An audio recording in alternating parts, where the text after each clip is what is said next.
Radio Venezia. Siamo qui oggi, sabato e domenica 23 e 24 ottobre, alla Fiera dell'Auto e Moto d'Epoca di Padova. In questo video vi mostreremo i momenti salienti di questa mostra e anche qualche piccola intervista agli ospiti. Buona visione!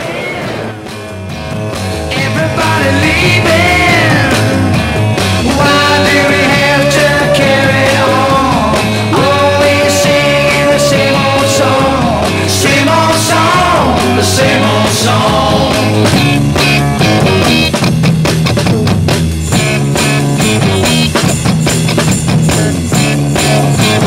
Telling lies, closing your eyes, making more excuses, pulling the wool, acting the fool. People have their uses. People have their uses. Why do we have to carry on? Always singing the same old song. Same old song. The same old song.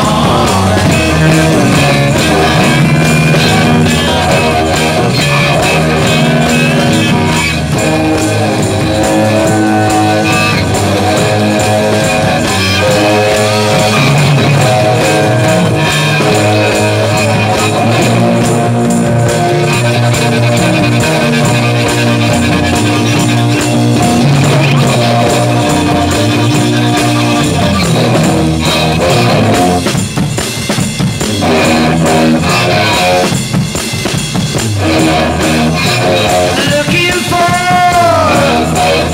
an open door,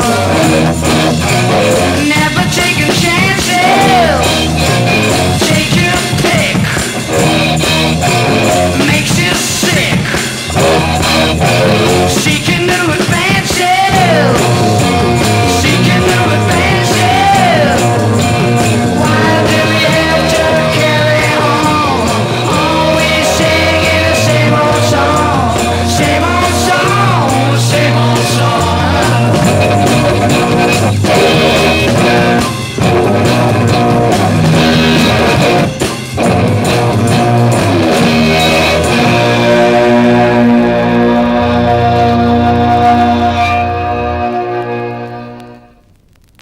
Buongiorno amici di Radio Venezia e di Notturno Cinema, siamo qui in compagnia del presidente del club di Mercedes, Francesco Martella.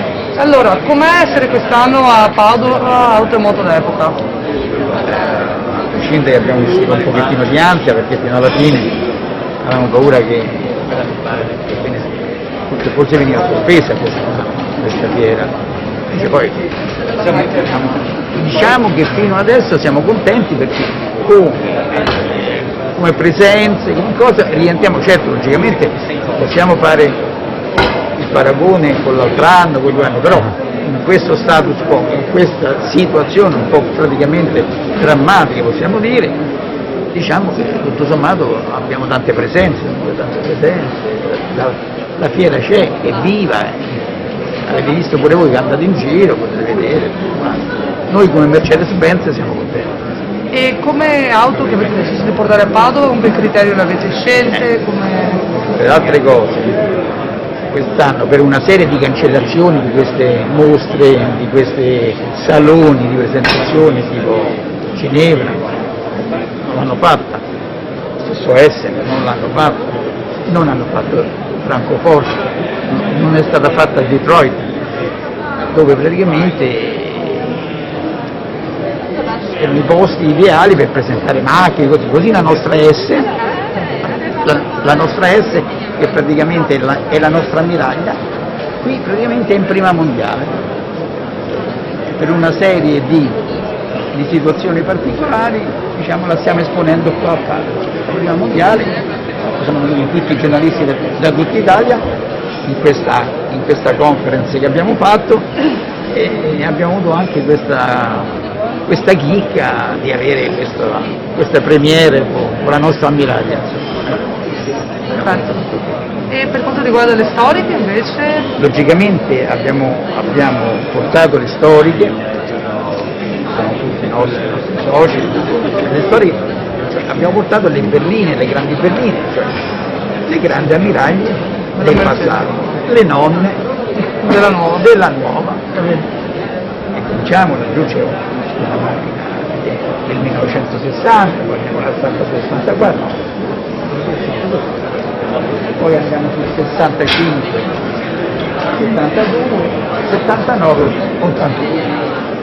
C'è un po' una cronistoria di questa classe S, anche perché l'ammiraglia Mercedes è sempre stata abbastanza importante, tutto sommato poi la macchina di rappresentanza per antonomasia.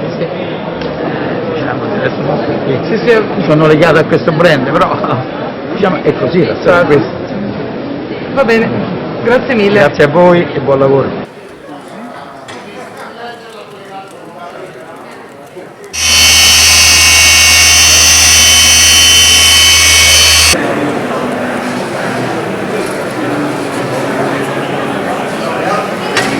Siamo qui con il signor Montermini, modellista e anche costruttore di modellini artigianali, e loro sono i Pit Stop di Modena. E se vuole raccontarmi qualcosa di questi modellini, di come li costruite? Questi qua sono tutti costituzionali, vi ho fatto un manicchino in legno, dopo si fa un stop in vetroresina e poi vengono costruiti tutti gli accessori di pietra. E poi anche dipinti a mano, quindi? Sì, E quanto ci mettete per fare un modellino, più o meno? no, il modello ci andrà, questo dipende se cominciamo dalla struttura, avanti da dentro, però c'è un mese fare un modello.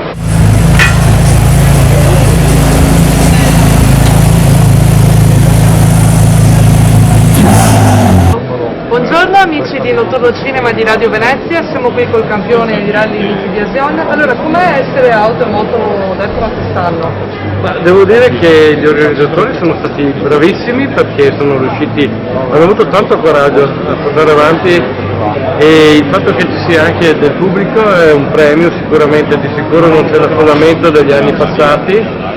Tra virgolette mi dispiace per gli organizzatori, ma siamo contenti per noi operatori che rischiamo un po' meno, però vedo che la gente è molto attenta, molto obbediente, e per quanto invece arrivare alla fiera devo dire che ha delle macchine stupende come ogni anno, e forse il pubblico presente è più appassionato, più interessato, che ha voluto sfidare questo momento difficilissimo e venire lo stesso a vedere delle cose meravigliose.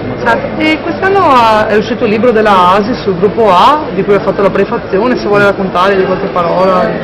Ma libri sulla Delta ne sono stati fatti a decine, ma nessuno era specifico sulle vetture da competizione, e quindi un volume fatto dall'ingegner Limone, l'ingegner Lombardi, sotto la mia supervisione come pilota in base appunto alle gare, ai risultati e alle modifiche portate in avanti e studiate tutti assieme, credo sia un documento importantissimo per chi è appassionato di Lancia Delta e per chi vuole anche acquistare o è possessore di una Delta da competizione. E qualche progetto futuro, qualche progetto che hai in mente? Ma io quest'anno ho finito di restaurare la Delta più vincente della storia, che ha vinto il primo campionato del mondo nell'87, e adesso porterò avanti la rifinitura di questa macchina, che è l'unica Delta, l'unico esemplare che ha corso senza il pedale a frizione, una vettura con una cosa molto avveniristica, con un sensore sul cambio, dove non serviva utilizzare la frizione per guidare.